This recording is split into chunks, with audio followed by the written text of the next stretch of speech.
Hi there, and welcome to our Read Corner. So, if you have been listening to the podcast for a while, you will know that a while ago we had a recurring segment called Reading Corner, where we would tell you about the books we're reading, the lessons we're learning, the implementation, the insights.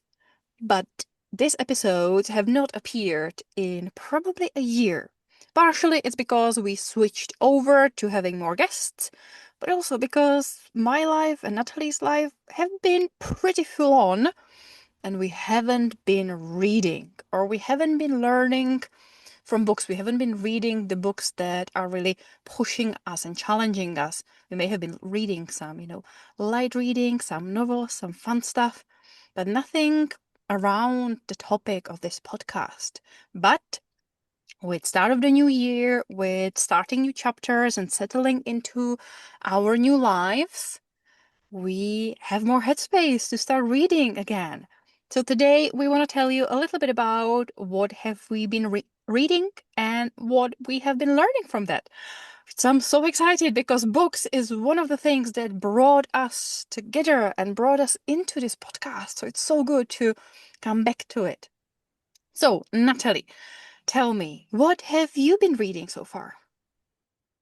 Well, first, welcome to our book corner. I'm so excited to be talking books again because, as Lenka said, we both are avid bookworms and we love reading, not just the light reading, the novels, the whatever genre, but actually reading to learn and to push ourselves. So, what have I been reading? I have been a little bit limited on my reading because it was what I could put in a suitcase to bring with me. And I must say, I'm excited for all my books to arrive when they do arrive soon, hopefully, fingers crossed. But I brought with me three books. They're by the same author. And I knew I wanted to read them when I sort of arrived in South Africa. And I was hoping, and the hope has come true, that they are helping me guide me on my future plans. So let me tell you, they're three books. I've got them here. Really good author, and apologies for if I pronounced his name wrong, but it's from Aran Lushwala. I think that's how you pronounce his name, and he's a Peruvian Andean, Amazonian native, but mostly from Peru. And the first book is The Time of the Black Jaguar. And then his second book is Deer and Thunder. And the third one is The Spirit of the Glacier Speaks. And I'm in the third one. You can see my bookmark. But what he talks about a lot is ancient wisdom, ancient wisdoms about Mother Earth and the spirits of everything, the spirits of the mountains, the spirits of the land, the spirits of trees, the spirits of animals. And he very much talks about not necessarily going back, but bringing that knowledge as we move forward. So having a life geared more towards looking after the earth, looking after ourselves as well, our health and our wellness, but being guided by heart, being guided by intuition, and not so much by the head, but more by the heart. And he really brings it in. It's about, he's a native to Peru, and it's about you sing and dancing and the ceremonies that you have. And he's really about let's really connect to the earth. And for me, reason I brought these books is because, as our listeners know, and you and I have talked about it, we very much are looking to buy land and to become self-sufficient off grid. And these books are really helping me to find where it is I want to go, because the energies of Africa are very different to the energies of South America and North America. And I appreciate I'm reading from South America, from the Peruvians. He talks a lot about the conquistadors, when the Spanish came and conquered and decimated a whole civilization. And he brings that in a lot as well, is what, and one of the questions he asks is what would have happened if the Spanish had learned to feel instead of just grabbing the gold and the jewels, where would we as humans be right now? And it's got me thinking. It's got me thinking, wow, what would have happened? Because he talks a lot about what we put into us, how we grow our food, how do we bless the food? Do we really embrace the food and acknowledge the sunlight that feeds the plants, the water, the ground? And how do we connect to the food that we eat? And he then says, when the Spaniards arrived, they were invited to partake of meals, but they didn't feel the same about the food that they did. And he says, where would humanity be right now, 500 years later, if they had felt the love and come with love instead of greed? And that's got me really thinking. That's really I don't know, almost hit something in me. And I've been thinking about that because obviously I grew up in a country as well where the whites came and there was a lot of hardships and suppressions and everything else. So it's even though it's written by somebody from South America, it still feels valid here in Africa or in Southern Africa. And I haven't found the answers yet, but the questions I'm asking myself is how can I take these lessons and bring them to a lifestyle that we want to bring in South Africa? Because obviously I can't go and find a spiritual leader in in this. I've got to find the African way of doing it, if that makes sense. So I'm really loving these books because not only is it helping me to look and plan, but it's also getting me to question a lot of things and try and find out so that I personally don't make the same mistakes that the conquistadors made, or I can really start to honor the spirits around and to honor the nature around me and to honor Mother Earth. And that's why I really love these books and I'm looking forward to reading them again because obviously, as any good bookworm knows, you got to read a book over and over to really get what they're saying. But it's written really well. It's simplistic, but it's not a stupid simplistic. It's not, my audience is stupid, so I'm going to dumb it down. But it's just written in a really beautiful way. So that's what I'm reading, these three books, and I absolutely love them. And they are going to be treasured on my bookshelf. And I'm sure they're going to be dog marked and earmarked as time goes by. But that's what I've been reading. So, Lenka, what have you been reading? It's so interesting to listen to and kind of get the deeper understanding of why these books may be something you're inspired to read. And there is lots of the self-discovery, understanding yourself, finding your path, finding the alignment within yourself, within, the area you are, with the next steps in your life. And it's interesting that my books technically could be summarized in a very similar way, and yet they're so different. So there are two books. One I listened on Audible, and it's a book called I Haven't Been Entirely Honest with You from Miranda Hart. And I love Miranda. I love the sitcom Miranda. She is such a quirky, incredible creator, kind of very British humor. I love her style. And that's one of the reasons why I listened to this as an audiobook, because she narrates it herself. And there's something just listening to her, just be her, and still bring the Miranda character in it and make some of the similar jokes that really made me fall in love with her character. But this book is a very honest reflection of her maybe last decade of her chronic illness and why she pretty much disappeared from, the world of acting and writing and creativity, and why she's really been to her deepest of bottoms and what she's learned and how she, because she's one of those also people who she's been to all the doctors and got all the diagnoses and got all the advice and got all the pills and been consulted with all the ists, as she calls them, and still had to find her own way of making sense out of it, making sense out of what happened to her, and coming up with lessons and bringing more life back into her life and coming out of, she struggled with chronic fatigue. There has been a late diagnosis of Lyme disease, and we now know what untreated Lyme disease can really cause havoc on your system, and how bit by bit she found a way of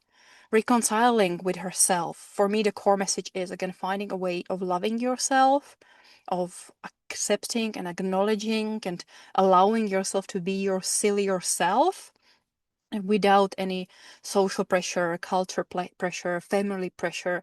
And it was her journey of loving herself and connecting with herself and asking for help and allowing to be silly and overcoming lots of these things that helped her on the way of healing.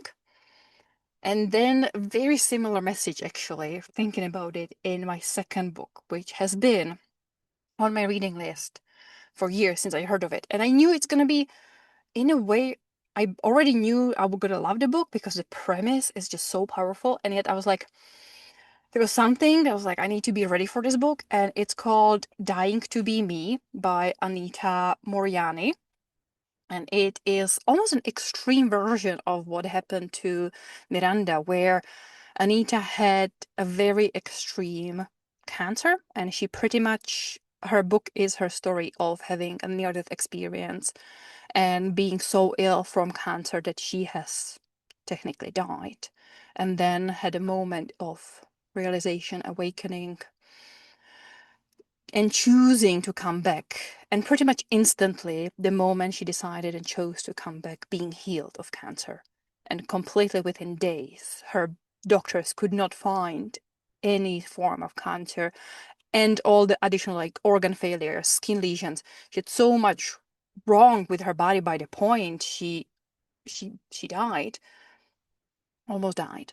The doctors were like, okay, but do we still need to do chemotherapy? And she was like, no, I'm healed. And the book has been written in what, 2010, 2015.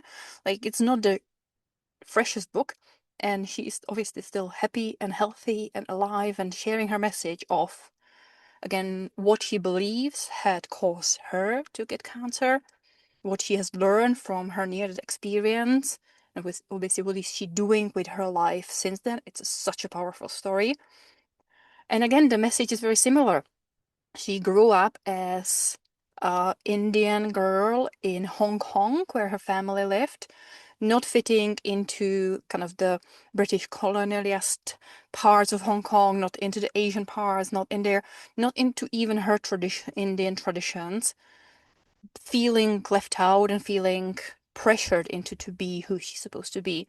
And again, this massive event in her life ended up being, well, I need to be me. I need to stop people pleasing, stop being afraid. It was so much about fear that she had about saying no to people and disappointing her father, her teachers, the people around her, to be like, no, I'm just going to do my thing.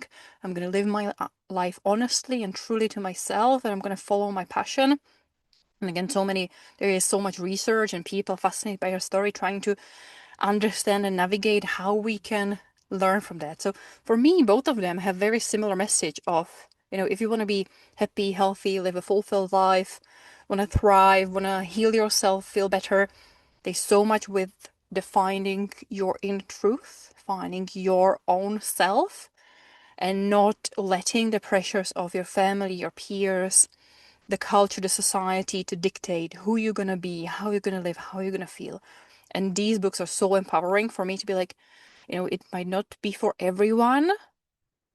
And some people really struggle with truly being themselves and allowing themselves to be who they are and what they want.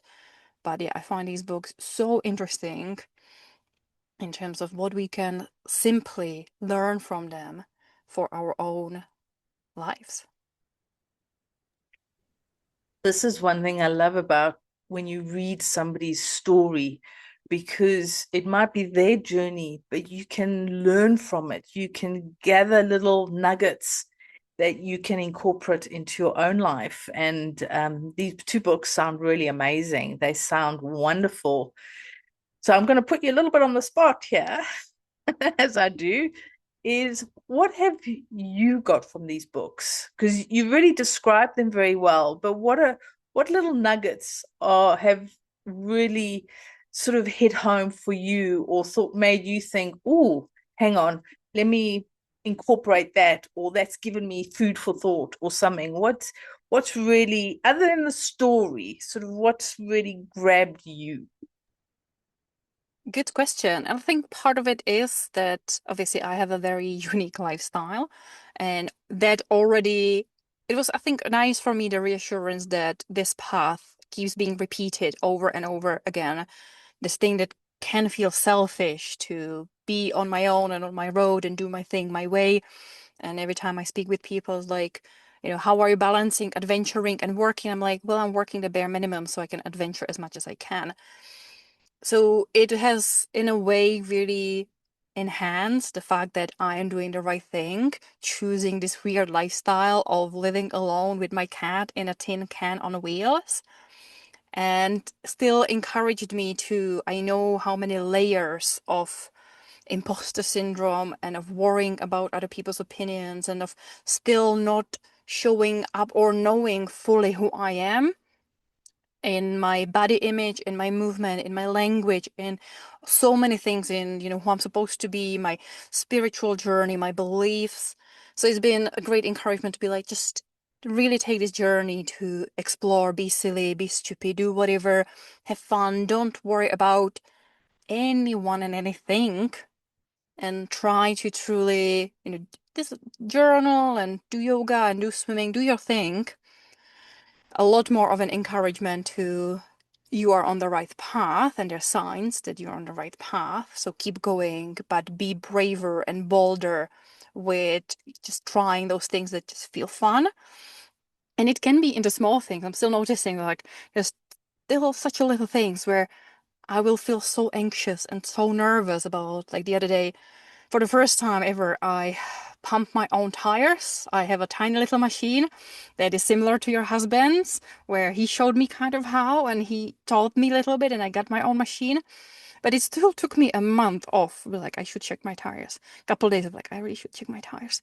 But like, okay, not here, not this parking lot, not here. There are people looking, maybe not here. They'd be like, no, no, no, no, no. I can do it by myself. I can like just not care. And there was a strange Italian man walking like back and forth and watching me. I was like, ignore. He's just curious. He's just curious. There's no judgment. So the removing or allowing the layers of judgment to be like, you know what? Who cares? Just do it. So it's practical. There's a practical lesson in there as well. I am so glad you got to pump your tires. It's wonderful. Well done. It's amazing that you've now you know you can do it. You've known you could do it, but the self-doubt, but now you know you can do it. So well done. I love that. I love that. And this is what I really love about books, because they help us. And it sounds like these books are encouraging you and to be true to you. So I love it. I think it's really great. So beautiful, beautiful books. And it's been really lovely to hear what you're reading and what you're getting from them, because you and I, we have a lot of similarities, but we have a lot of massive differences, and it's amazing how they connect. I don't normally go for sort of biography type books, but you do inspire me to maybe look into more biography type style books. So And thank you for sharing. I wasn't looking for biography type books. This wasn't about, I didn't know what type of a book it's gonna be. I knew that I've heard of the Dying to Be Me book mentioned somewhere ages ago, and kind of quickly describing the premise of her, magically healing herself out of cancer through a near-death experience and having a realization of, just be true to yourself and you will be healed. very simplification, but understanding and the science behind. There's still so much science of people studying her and doctors getting tests and her still just not understanding and her not being the only one. And then I don't know how I came across the Miranda Hart one, but again I was like, I love her, so whatever she does, I did not know it's going to be a self-help book. I was like, oh, it's going to be a funny story. Like, she's a great storyteller. She's funny. I thought it's going to be lighthearted, and it was, but it also wasn't. So it's not that I wanted to read biographies. I'm not the one to really want. But yeah, the personal stories with really real world application for all of us, I think it's in a way a bit more persuasive than like a study book or guidebook of like, now I'm going to teach you and I'm going to explain to you what you need to be doing. Like one of those books is Atomic Habits, and I know lots of people love it or hate it. Some people say that Atomic Habits could have been a one-page PDF and that's enough. And some people, well, I needed a repetition of you do this and then you do this and then you do this. So I read Atomic Habits. It's a great book, but it's not a book I would want to go back to because I kind of got the gist. It's like stuck your habits. Um, that's it. But with these books, there's so many nuances of the storytelling that they really grab you that I think it's so interesting. But I still want to know a little bit more about then your book. So again, you've read them, you got this inspiration of them, you have this intention. Are there any practical, tangible steps that you're taking from that? I would love to say yes. He's put a step one, do this, step two, do this, step three, do this. But no, there's no steps to take other than I think he very much says is embrace or really acknowledge nature, feel from the heart, do things from the heart, step away. He doesn't say step away from technologies, but he's saying technologies is not necessarily the answer. And so there's no real, you know, 1, 2, 3 steps and then you've got it. It's very much in the way that he shares his stories and he shares what his experiences are and what he's learning on his journey, because he is a healer and like well, he calls himself a healer, mostly like a medicine man, but it's he shares his experiences, his experiences from dreams that he's had, his experiences, what he's learned from his wife's dreams. And one thing he does talk about is within ourselves is really embracing the feminine and the masculine. And really, so as a man, embracing more of the feminine side of you, and as a woman, also embracing more of the feminine side, because we are, as women, we have to very much step into our masculine side. And this is something he says is embrace the two and have a balance. You know, he often talks about singing and dancing, and I'm like, okay, so what do you sing? Do you just hum, or what are you singing? Are you singing like the latest pop song, or is it just a song that just comes out of you? But he doesn't say that. So I think he writes his stories, his experiences, and it's about finding your own way of doing it. And I do love a good checklist, do this, do this, do this. But this doesn't seem practical to have a checklist. Yes, as I'm reading and he's talking about singing and dancing, I'm like, okay, what are you dancing? What you singing? Can you tell me? So I can go and do it. But I get it. Me personally, my experience from what I'm getting is maybe I just got to go out there and just move and use my voice and see what happens. And I think it's about being true to yourself. And he says he's getting a lot of inquiries, and he's noticing very much an expansion of people wanting to embrace nature more, to really connect with nature. It's not about just going for a walk in nature and enjoying the beauty, but really, when you're doing something, are you speaking to the spirits of that object, whether it's a stone, whether it's the earth, whether it's a tree, whether it's a plant, what type of plant it is? So connecting that way. So there's been a lot of sort of angst in a way, because like, where's my checklist? I want to know. I want to know how to. But then it's like, okay, no, maybe it's time to, literally put the brain aside and just follow the heart. And this is what I'm very much getting. And even when I'm feeling stressed or feeling down and life is just getting too much, I'm finding his books a lot of comfort because of his stories and the way he's writing. And I'm thinking, okay, I can do this. I might be out there in the middle of nowhere, jumping up and down and screeching or like a banshee or something. But it's finding my own way and finding a way to connect with the spirits that are around. And that's what I really love about it.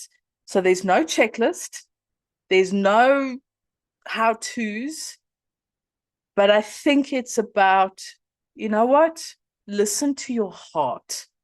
And of course, he talks about food, and food is something you and I have discussed. We've had guests discussing about food. So, yes, when I'm planting my seeds, maybe instead of just, I've got to get all these seeds planted, is maybe sing to them. Maybe really try and find the spirit. And this is my challenge to myself, is to find a way to bring this knowledge from native, South America to Southern Africa in a way, by a European, in a way that works for me. It might not work for anyone else, but it's time to lob off my head and just follow the heart. And this is very much what I'm getting. And it's beautifully written. It's a great comfort. You don't feel guilty reading it, because sometimes you can read these books and you think, oh my word, the guilt and the shame, but you don't feel that. It's very comforting. And he's like, embrace it. There's more of you out there. Just find your way. And that's what I've got from them. And I'm like, okay, I got to find my way. But if there's ever a checklist, please, I'll have that. But in the meantime, it's just day by day finding a way. And then I will let you know if I ever start dancing and singing to the plants. I'll let you know how that goes. Give me a few months though. But I think it's really, it's opening my eyes to more than just what we see physically. It's not just about earth, there's a tree.